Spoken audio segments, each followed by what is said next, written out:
Kontrol edebiliyor mu Mr. Alexander? Tamam. Okay. First of all, I'm glad that you have invited me here. And sorry, English is not my mother tongue language. And I highly respect the work of the translators, because actually I heard the translation from the Turkish to English. I knew how it's hard to translate the blockchain talks, because it's a new world, new words. It's not that easy to understand what we are talking about. But anyway, not to repeat what was done by Malcolm and others, I would like to tell you a bit more blockchain, the future of blockchain, because we do perceive that what we are talking today is just the very, very first baby steps of the next technological wave. So a couple of words about me. I'm a serial entrepreneur, venture investor, and I was not an entrepreneur even a year ago. I was quite successful venture capitalist. I was founder and managing partner of the largest crowd investing platform in Russia and Eastern Europe, and personally invested into 95 startups myself. But a couple of them grew so fast, so I could not avoid the situation that the three of them were from the blockchain sphere. Both Shapeshift and Unacoin from the venture perspective, so they grew so fast, so I decided to step back from the venture capital shoes back to the entrepreneur wall. And what we have created probably currently the fastest and the cheapest and most secure blockchain at the very, very low infrastructure level. Currently we have like 25,000 transactions per second. Transactions are not free in our blockchain, while we have Ethereum and Bitcoin. Of course, it's just 1 cent per transaction, but there is no any cryptocurrency inside of that. But there are smart and secure dApps. But what about the blockchain? Why I think the blockchain is the next technological wave? In 1993, the internet was, if you read the magazines, who I remember in the 1993, except me, I'm quite old. The internet was like this. It was text-based, pretty, difficult to use. And there was a book about the internet, and it was about 200 websites at that point of time. And that's it. It was a whole internet. And at that point of time, the journalists told us that actually internet for the porn, as they just told that the Bitcoin also for the porn, and et cetera, et cetera, et cetera, and for scientists. But everything has happened in a year. In 1995, the browser was created, when HTTP protocol was created. So for us, from that point of time, browsers are the window to the internet. We do not realize how important the HTTP at the very, very each web address for us, but we do understand that for us, window to the internet is the browser. So currently, we are almost in the same situation. We are at the point when the blockchain exists, but the browser has not yet been created. And if you will think about what the future will look like in a couple of years, you will see that we will have the driverless transportation, but we have them, and in this situation, the car will communicate with the traffic lights, with the road, with a customer, without any people, without any paper contracts. So who will manage that? Shall we create the special centralized authority for each and every vertical which will try to solve all these problems inside of these contracts or not? For example, Aero Taxi, for me, it should be future, but we have just launched the blockchain Aero in Russia and in Dubai. It would be a couple of lines, test lines, of course, but and their system, there are several major players. There are roofs who are actually renting out the space at roof of the skyscraper. There are the driverless autonomous car. There is also the charger. So the only system from our perspective who can explain how it will work is the smart contract. There is no any centralized authority to make them happen, to make their business more efficient. And you may imagine how many such cases we will have in the very, very nearest future due to the growth of Internet of Things, due to the all of sensors, robotics, AI, etc., etc., etc. Of course, we will have thousands of them. And for each and every physical object, currently we have a lot of documentations. For example, for my car, I still have, you know, that paper passport, and each and every time I'm visiting the special services, car services, they actually stamp it with a water stamp and even signature, that paper passport. And nowadays, it might be done in a digital way. If the Amadeus, the 100% digital company, told us that they may use the process more efficient with the blockchain, of course, the real business also may use it in another way. If we will store all the transactions at the blockchain for the businesses or for the people, of course, we can deduct the taxes automatically and properly. So the analysts told us that about 10% of all GDP would be stored in the blockchain in 2027. And they don't mention which one, but in general, as a process. And last year in World Economic Forum, it was told that to 2025, the first country would definitely collect taxes through the blockchain. And from my perspective, we probably will see a bit earlier. So why it's needed for the country? First of all, it might be cross-country payments. Because if we will create something like crypto barrel might be shared across all the APEC countries. Because in this case, there is no trust of the government. There is a trust that all those countries have their oil, so they can trade something which represents the barrel of the oil.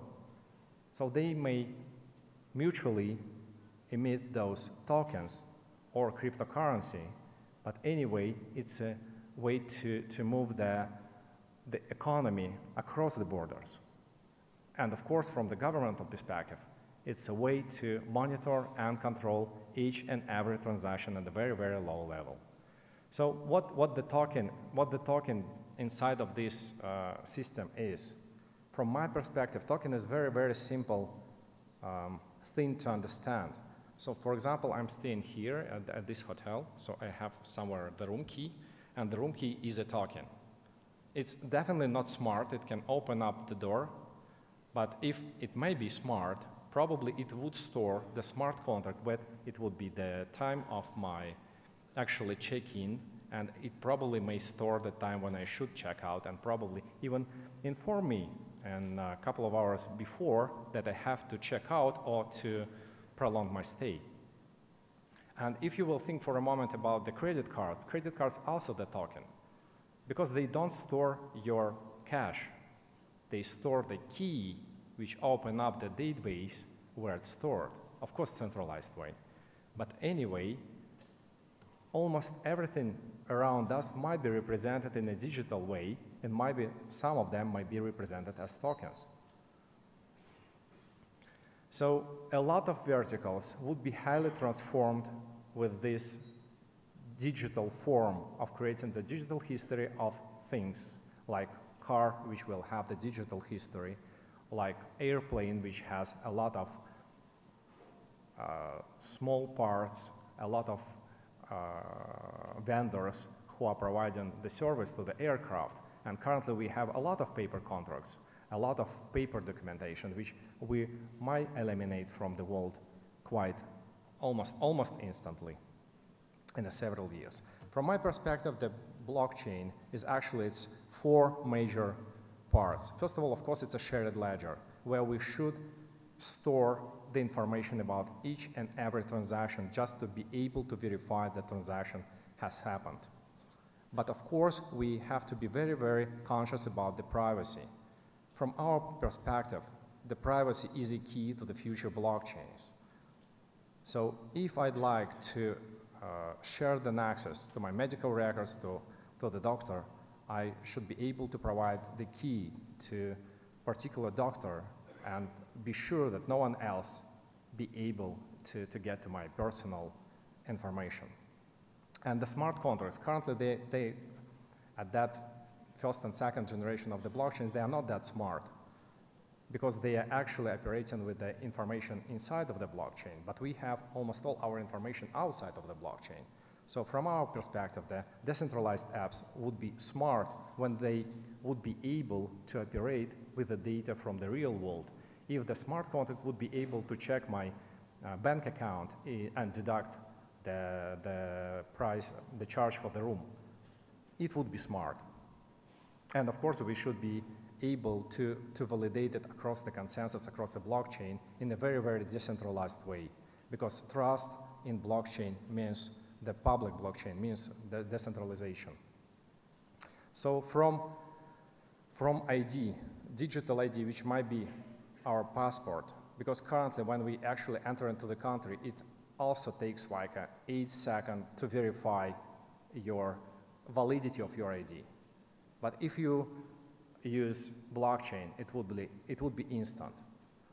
And the same, we might create the same digital ID with a rank, trust rank, for each and every company. If you know that, for example, in China, they use social rank for those who actually prohibit, those who behave improperly, their rank getting low, and they won't be able to buy the airplane ticket.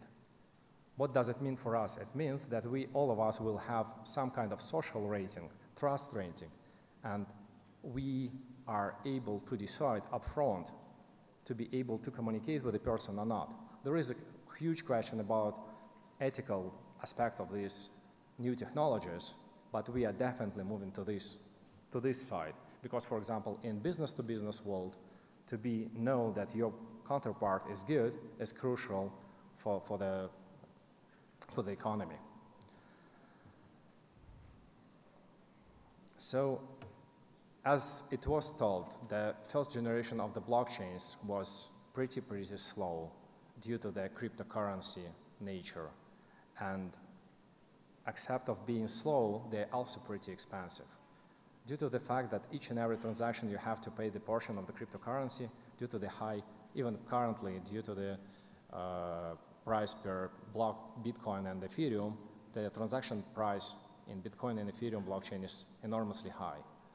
And due to the fact that in Ethereum and Bitcoin we are storing all the documents, all the smart contracts, almost everything in one public blockchain, the bloat is getting larger and larger every day.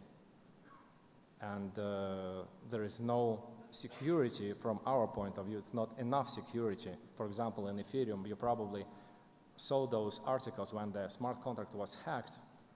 It's due to the problem that the source code of the smart contract is available at the blockchain. So if there is a probability that there are some bugs or glitches in the program, they would be hacked. But you know, if it's a program, it's a software program, it might be some bugs inside. So they might be hacked. So when we created our own protocol, we decided to have the very, very low level just to allow any kind of system integrators, developers, to build up their own system on top of our protocol. That's why we decided to make it fast and cheap, no bloat problem at all, and to make the real smart contracts or smart apps inside. And from our perspective, currently we are the fastest, but of course it will be third and fourth generation of the blockchain this year and later next year.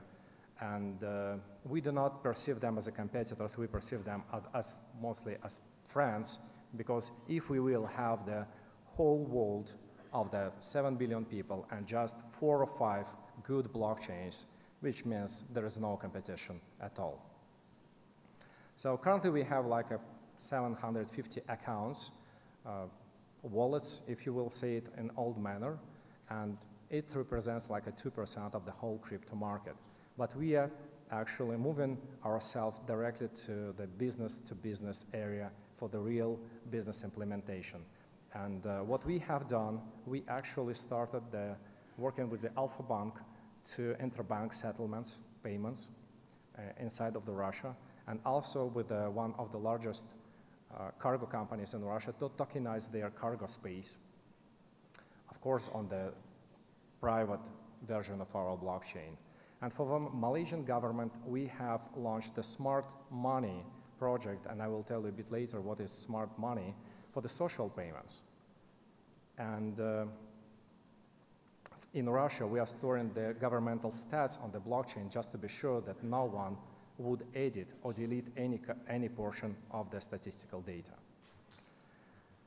So what's the future of money? And for us, the future of money is definitely not the banknote. For us, probably the future of money is our mobile phone. But the mobile phone is also, as a credit card, it's a key to the database where at the bank your money is stored. And from our point of view, there are some disadvantages of that. And of course, we would like to have just one piece of hardware which probably would represent any of our cards, loyalty cards, payment cards, and as well will store the cash, direct cash inside of that. There are some prototypes in the world which trying to solve this problem, and we think that in the future of money, it's definitely digital cash. But what's the digital cash is? Unfortunately, we cannot show it on the screen because it's digital, it's just a number. It's a digital banknote. But this digital banknote, not for sure that actually it belongs currently to me because the central bank or my employee just sent this digital banknote to me as a salary. So if it has an owner, no one can steal it from me. No one can use it for the payment. And if there is I would call it state-controlled currency, of course, we can create special currency with a special purposes, like we did in Malaysia. For social payments, you are able to spend this money on the basic basket of goods, but you cannot spend them on alcohol and tobacco, which is quite easy to do in a digital way and almost impossible to do in an old-fashioned way. So if Bitcoin reinvent gold, we still perceive Bitcoin as a digital gold, so we try to reinvent money. But we reinvented technology, which may be used by the government or by enterprises to create their own corporate or state-owned, you may call it cryptocurrencies or tokens. It doesn't matter for us. We are just the infrastructure to create on our base the smart digital cash, which 100% transparent, impossible to steal, quite easy to use within the performance, which might be 50, 60,000 transactions per second next year. And of course, if you'd like to hold it, we have created the special hardware wallet. It might be in a very, at any form, but at the Barcelona, we have presented in a nice stuff which you may use to store all the keys from the hotel room, from your car, so all the tokens might be stored inside. And in our imagination, those smart cards will store all the keys. They will have fingerprint biometric identification just to be sure that you are trying to pay with your own cash. And they will store exactly your digital tokens, your digital cash in the very, very nearest future. So I would be happy to answer any kind of question about the protocol, about the blockchain, or about the future of the blockchain from you. Thank you very much.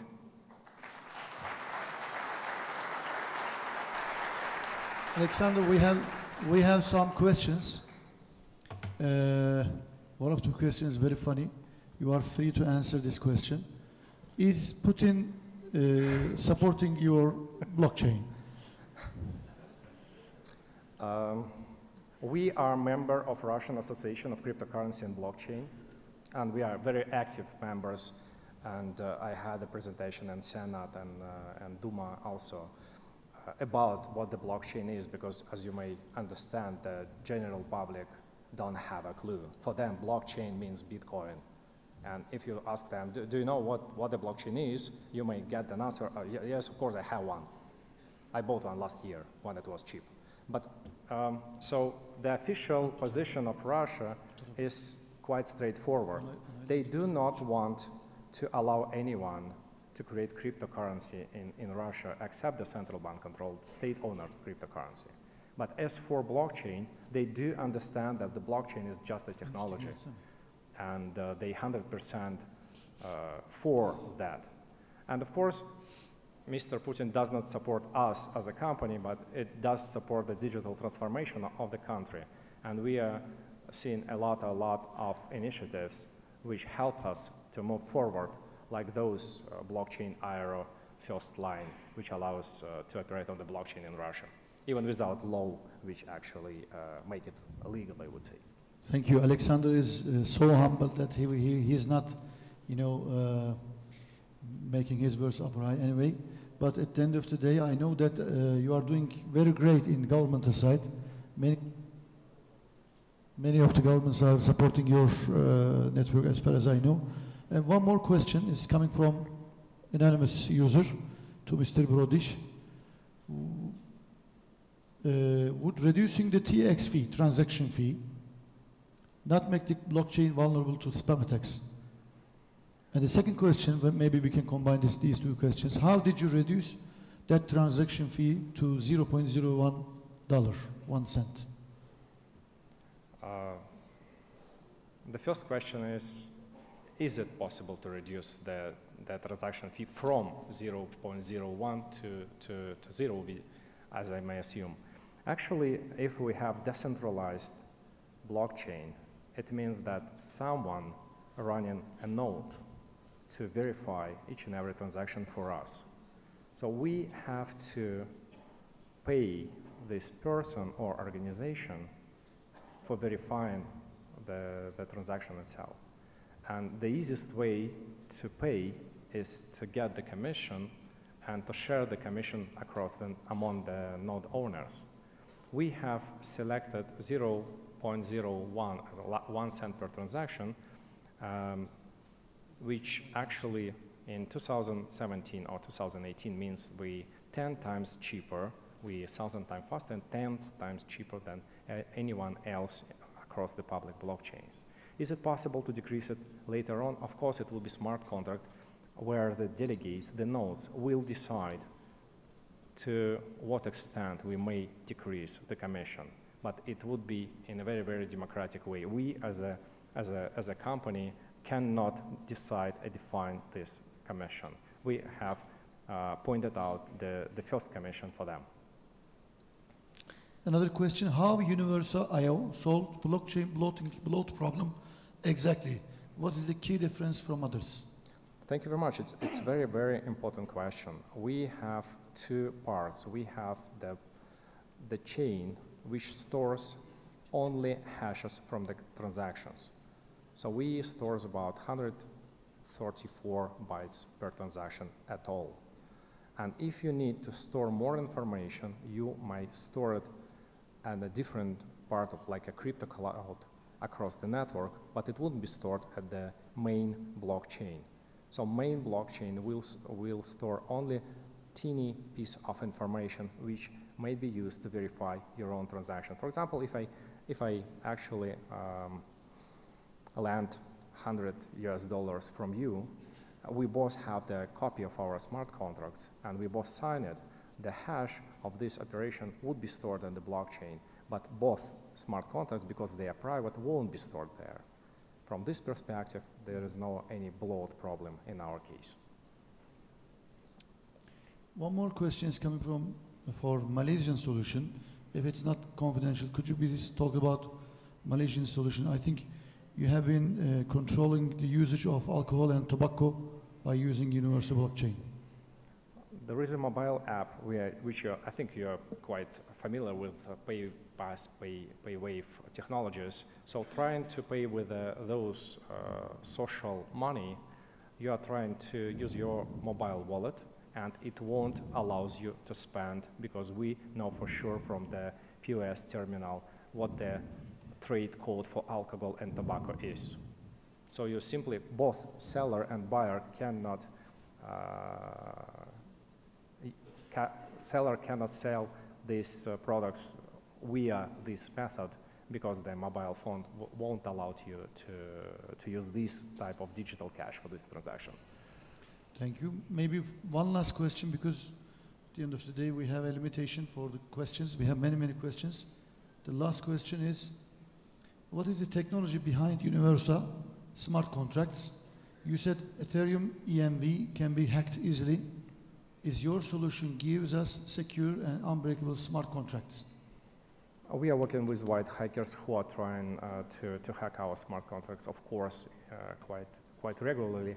And what we use we actually remodel this as an app store with the mobile apps. When you are trying to download any kind of apps to your phone, you are going to the app store, downloaded your mobile apps, and it works at your device specifically.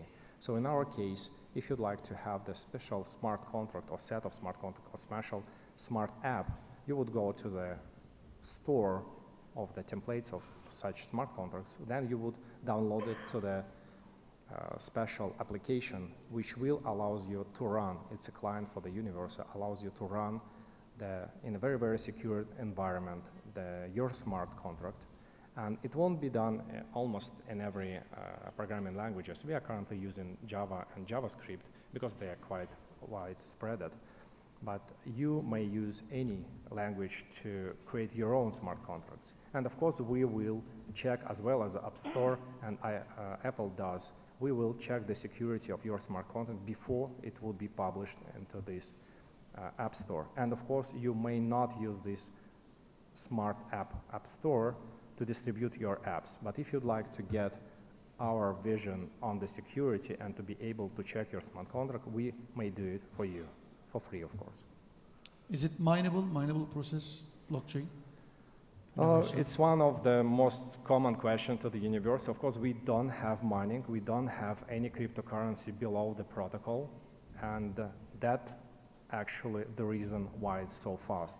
Currently, we have 20,000 transactions per second. I think next year we will have 50,000 transactions per second. With mining, it's almost impossible to achieve this performance. But you have to understand that mining nowadays is just burning the electricity for nothing, for calculating the very long digit or number. Bu da Aydın Bey'in sorusunu, Ayhan Aydın Bey'in sorusunu cevaplıyor. Enerji tüketimini değerlendirebilir miyiz? Mining olmadığına göre çok fazla sunucuların hosting maliyetleri haricinde çok fazla bir enerji tüketimi olmadığını söyleyebiliriz. Evet, çok sayıda sorular var, çok da güzel sorular var. Ama herhalde zamanımız bu soruları cevaplandırmaya yetmeyecek. Zaten bir miktarda programdan sapmak zorunda kaldık. Sezen, kusura bakma, şu anda söz sende. Thank you, Alexander. Evet, teşekkür ediyoruz Mr. Borodich'e. Thank you for your speech.